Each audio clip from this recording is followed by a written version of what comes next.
जहां पूरे देश में पुरानी पेंशन बहाली को लेकर लगातार जनसभाएं भी हो रही हैं, धरने प्रदर्शन हो रहे हैं। न सिर्फ उत्तराखंड बल्कि देश के अलग अलग प्रदेशों में लोग पुरानी पेंशन बहाली को लेकर सड़कों पर उतरे हैं। उसी कड़ी में उत्तराखंड की राजधानी देहरादून में नो प्रूफ के लोग, आप देख सकते हैं मेरे पीछे भारी संख्या में लोग यहाँ आए हुए हैं और सीधा मांग उनकी यही है कि पुरानी जो पेंशन है उसकी बहाली हो। ना सिर्फ ये आज का मुद्दा है बल्कि कई सालों से लगातार ये मुद्दा चलता आ रहा है। लोग मुख्यमंत्री आवास भी कूच करते हैं, आए दिन आप देख सकते हैं। तो मेरे साथ काफी लोग हैं, उनसे सीधे जानेंगे। सर, आप क्या है, आप मुझे तारुफ कराएं। विक्रम सिंह रावत, उत्तराखंड प्रभारी, राष्ट्रीय पुरानी पेंशन बहाली समिति। जी, वो बहुत वक्त से पुरानी पेंशन बहाली का चल रहा है, लेकिन अभी तक जो है वो चीजें धरातल पर नहीं उतर पाई। देखो, धरातल पे तो सरकार का अड़ियलपन के कारण नहीं उतर पाए। सरकार का जो ये अड़ियलपन है, सरकार ये सोच रही है कि कर्मचारी जो है कुछ नहीं है, और सरकार की जो ये अड़ियलपन है उसके कारण धरातल पे नहीं आ पा रही है। डर तो रखिए, सरकार इसलिए डरी हुई है। अगर डरी हुई नहीं होती सरकार तो समिति क्यों गठित करती? 45% पे क्यों एग्री होती? 45% पे तो सरकार एग्री हो गई, समिति तो गठित कर दी समिति ने, सरकार ने। और सरकार ने जब समिति गठित कर दी है इसके मतलब सरकार डरी हुई है। लेकिन सरकार अपनी तानाशाह दिखाने के चक्रों में तानाशाह दिखाना चाह रही है। कुछ दिन जैसे किसानों के लिए हुआ, ऐसे सरकार कर्मचारियों के साथ दिखाना चाह रही है। मेन पॉइंट क्या है? मेन पॉइंट कुछ नहीं है। मेन पॉइंट हमारा ये कि हमें ओपीएस दे दिया जाए, पुरानी पेंशन लागू किया जाए। बाकी को हर मांग नहीं रहे, ये तो मिल रहा था जब भारत मजबूत कमजोर स्थिति में था। ये हमारे प्रधानमंत्री जी के शब्द है और हमारे भारत की जनता भी समझती है कि जब हमारा भारत कमजोर था तब हमारी पेंशन बंद नहीं हुई, जब अंग्रेजों का राज था।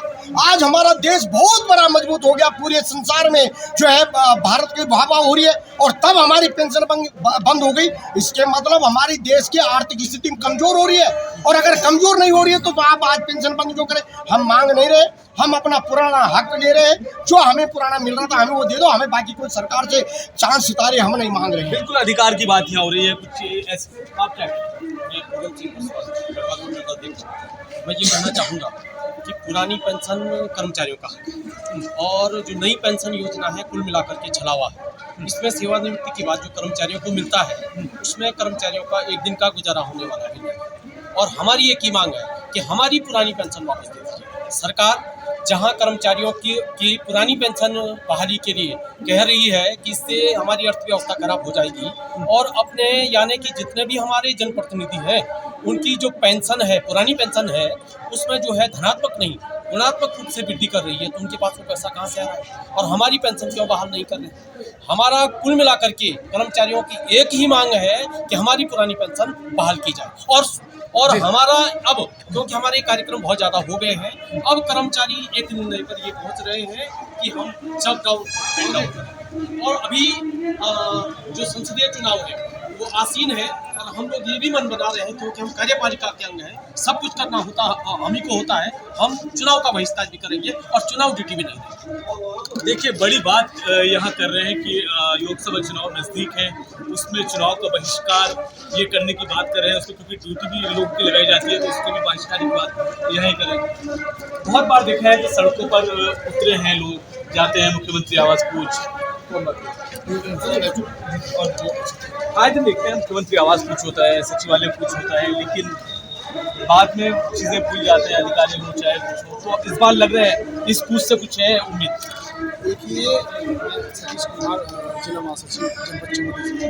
देखिए, जिस प्रकार से सरकार की ये दमनकारी नीति कर्मचारियों के प्रति रह रही है, कर्मचारियों को अभी जो अदर स्टेट्स में चुनाव हुए हैं तो वहाँ पे हमने देखा कि किसी प्रवक्ता ने ये भी कहा है कि 10% कर्मचारी, कितने परसेंट भी हैं हमारे पीछे, कई प्रतिशत और भी अन्य हमारे साथ जुड़े हुए हमारे पारिवारिक लोग हैं, रिश्तेदार, सगे संबंधी हैं। हम उनसे भी अनुरोध करेंगे वैसे ओपीएस जो सरकार ओपीएस बहाल करती है हम उसको समर्थन करके उसको वोटिंग करेंगे, और इस प्रकार से सरकार ये न सोचे कि कर्मचारी इतने ही हैं। मैं आपको बता दूं कि ओपीएस जो स्कीम थी बहुत अच्छी स्कीम थी। लोकसभा चुनाव मुद्दा बनेगा ओपीएस? बिल्कुल, हम कर्मचारी पूर्ण रूप से लोकसभा चुनाव को मुद्दा बनाएंगे। और सरकार जिस प्रकार से हमारा दमन कर रही है, सरकार नहीं चाहती कि 45 जिस प्रकार से आए दिन कर्मचारी को, चाहे आप ये हमारे डीए घोषणा में चला किसी प्रकार से, लेकिन कर्मचारी को हित का जो है कि अभी तक सरकार को 10 साल हो गया, हम 100% डीए पे नहीं पहुँच पाए। लगा लो कहीं ना कहीं कर्मचारी सरकार का नकारात्मक रुख जो है सरकार ने हमारे कर्मचारी है। और जो ओपीएस में आपके एक संज्ञान में एक बात डाल दूँ कि जो ओपीएस है वो बहुत अच्छी प्रणाली नई पेंशन स्कीम है। आपको बता दो कि इस समय जो नई पेंशन स्कीम है जिसके तहत लोग रिटायर हो रहे हैं, सेवानिवृत्त हो रहे हैं, उसमें से मुश्किल से लोगों को 1000, 2000, 1500 कुछ पेंशन मिली है। किसी ने ये भी मुद्दा रखा कि जो जल्दी रिटायर हुए उनको कम मिल रही है, जो बाद में लंबे पीरियड बाद रिटायर होंगे उनको ज़्यादा मिलेगी पेंशन में ज़्यादा।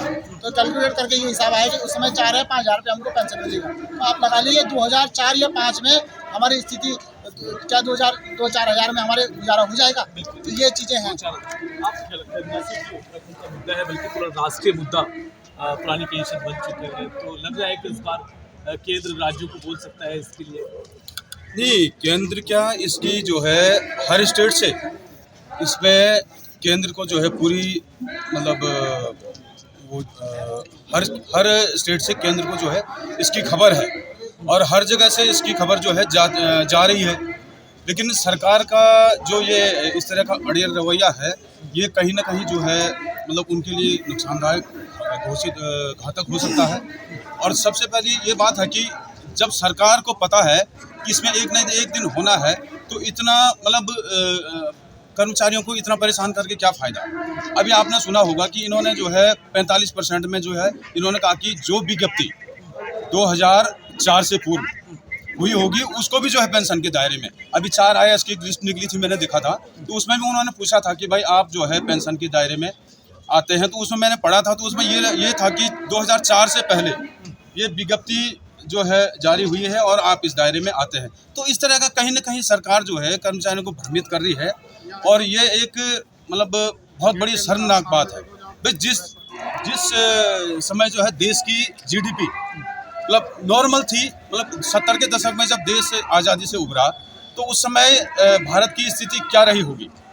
और आज जो है हर आदमी संपन्न है, गांव में हर तरह की सुविधाएं हैं, हर जगह जो है रोजगार के लिए लोग जो है मतलब तत्पर हैं।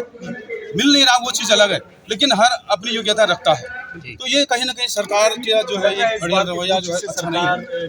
आप जैसे देख रहे हैं कि प्रत्येक विभाग से, प्रत्येक उत्तराखंड के हर एक विभाग से मैं बताऊं यहाँ पर पार्टिसिपेट कर रहे हैं। और आने वाले समय में जो अभी जो सरकार है, मौजूदा सरकार, इसको खामियाजा बहुत बुरी तरीके से भुगतना पड़ेगा। आप जानते हो जब आप देख रहे हैं एक सांसद है, आप विधायक है, सब पेंशन जो है 5 साल कोई 1 ही दिन का रहता है, कोई 13 दिन, कोई 20 दिन रह रहा है, उसके बाद भी उसे पेंशन बहाल, उसको पेंशन मिली आजीवन जो है वो जो है 2-2, 3-3 पेंशन ले रहा है। और हमारा जो कर्मचारी जो 60 साल बाद रिटायर होता है, इतनी पूरी अपनी जो है जवानी से लेकर के बुढ़ापे में घर जाता है, उसके साथ ये बिहेवियर किया जा रहा है, तो ये बिल्कुल सरकार को भुगतना पड़ेगा। और मैं आप लोगों का भी शुक्रगुजार हूं और आप लोग इसको जो है बिल्कुल हम आपके चैनल के माध्यम से अपनी बात पहुंचाना चाहते हैं कि सरकार को इसे जो है जल्द से जल्द इसमें जो है कदम उठाना चाहिए और पुरानी पेंशन को बहाल करना चाहिए। तो पुरानी पेंशन बहाल कर लीजिए। मेरा सरकार से यही कहना है कि जब पुरानी पेंशन व्यवस्था इतनी खराब है और नई इतनी अच्छी है, तो वो नेतागण, माननीय विधायक और जो सांसद राज्यसभा लोकसभा के MPs ले। और अगर बेकार है तो बेकार चीज़ हमें दो ना भाई, आप अच्छी चीज़ आप रखो, अपने ऊपर क्यों नहीं लागू करें, जुडिशियल के ऊपर क्यों नहीं लागू करें। जितनी बड़ी बड़ी आप लोग पदों पर बैठे हैं, हम लोग जो सरकार की मेन मशीनरी है, करारियाँ हैं जो पूरे इंजन को घुमाती है, हमको NPS, आपको OPS, मैं ये बोलता हूँ अगर सरकार को राजस्व कोष का इतना ही घाटा का डर सता रहा है, वित्तीय संकट का डर सता रहा है, तो इनको ये चाहिए कि जिस दिन से हमारी पेंशन बंद करी, हमारी मत दीजिए, जिस दिन से हमारी बंद करी इनकी सारी रिकवरी कर दिए विद इंटरेस्ट, चक्रवृद्धि ब्याज के हिसाब से इनकी रिकवरी करिए। और ये कोई सेवा नहीं कर रहे हैं, ये सेवा नहीं कर रहे, सेवक हम लोग हैं, कर्मचारी हम हैं, कर्मों के चारी हम हैं, जो पूरा तंत्र चलाते हैं। ये केवल राज करते हैं, इनको पेंशन नहीं देनी चाहिए, इनको OPS नहीं देनी चाहिए। अगर इतनी OPS अच्छी है तो OPS स्वयं क्यों नहीं ले रहे हैं? बिल्कुल, OPS अगर अच्छा इतना है तो अधिकारी क्यों नहीं ले रहे, इस बात की बात यहाँ लोग कर रहे हैं। मैं ये कहना चाहता हूँ कि 60 साल तक कर्मचारी अपनी खून पसीना उसमें बहा देता है, अपनी जवानी बहा देता है और उसके पश्चात उसको एक पेंशन नहीं मिल पाती है। और कोई भी नेता है, चाहे वो किसी भी पद से कितने बार विधायक बना हो, चाहे वो 5 बार विधायक बना हो, 6 बार विधायक बना हो, 6 बार उसके पास मंत्रालय मिला हो, कितनी भी बार उसके पास मंत्रालय। एक चीज़ मैं और कहना चाहता हूँ, संविधान के अनुच्छेद 301 के तहत ये उसमें लिखा गया है कि किसी भी कर्मचारी को उसकी पेंशन और उसकी ग्रेजुएटी से कोई भी सरकार नहीं रोक सकती है। तो हमारे साथ ऐसा रवैया क्यों किया जा रहा है? और ये सरकार चाहे तो संविधान को भी चेंज कर देगी, हमारे साथ दोहरा रवैया क्यों है?